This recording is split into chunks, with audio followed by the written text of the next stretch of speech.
Assalamu alaikum wa rahmatullahi wa barakatuh. Wa alaikum salam wa rahmatullahi wa barakatuh.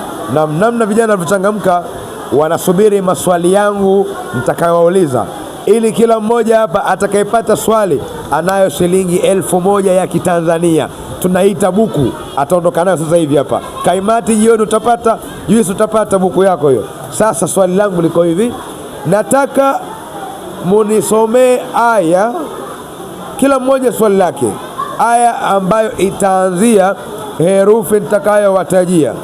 Nitataja herufi, wao watataja aya, wataisoma aya inaanzia herufi hiyo.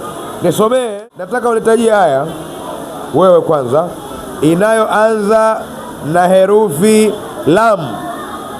Lam yalid wa lam yulad. Lam yalid wa lam yulad. Amejipatia 1000 yake, atakabidhiwa muda si mrefu. Shaka wangu hapa nitajie aya inayoanza na herufi ya fe. Fama lahu anit tadhkirati mu'ridin.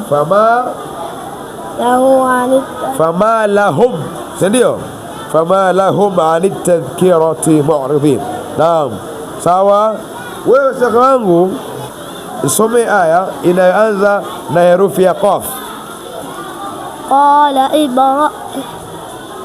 Qala Yusuf li abihi la abadihim min ra'aytu 11 kawkaban ash-shamsa wal qamar bihin nura.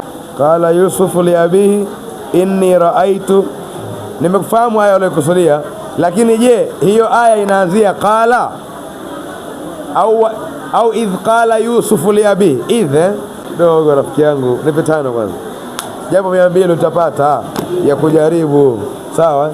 Buku upati, lakini hata 200 basi. Shukran, asante sana, barakallahu fik.